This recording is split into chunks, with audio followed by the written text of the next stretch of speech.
ये कहानी एक छोटे गांव की है जहां दो भाई बहन अमन और राधा रहते थे। उनकी मां का देहांत तब हो गया था जब वे बहुत छोटे थे। उनके पिता जो मजदूरी करते थे, घर के खर्चे और बच्चों की परवरिश के लिए दिन रात मेहनत करते थे। लेकिन कुछ साल बाद उनके पिता भी एक गंभीर बीमारी की चपेट में आकर दुनिया से चले गए। अब अमन और राधा बिल्कुल अकेले हो गए। गांव में उनके कोई करीबी रिश्तेदार नहीं थे।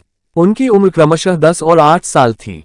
दोनों छोटे छोटे काम करके अपना पेट भरने की कोशिश करते थे। राधा दूसरों के घर में बर्तन मांजती और अमन खेतों में मजदूरी करता। लेकिन इतने छोटे बच्चों के लिए ये काम भी आसान नहीं था। एक दिन राधा बीमार पड़ गई। उसके पास इलाज कराने के पैसे नहीं थे।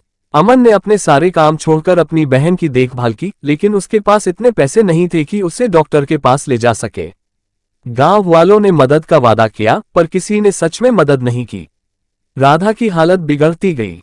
अमन हर रात भगवान से प्रार्थना करता कि उसकी बहन ठीक हो जाए। लेकिन एक ठंडी रात राधा ने अमन का हाथ पकड़ते हुए धीरे धीरे अपनी आंखें बंद कर लीं। वह उसे हमेशा के लिए छोड़ गई। अमन के लिए यह सदमा असहनीय था। अब वह बिल्कुल अकेला था।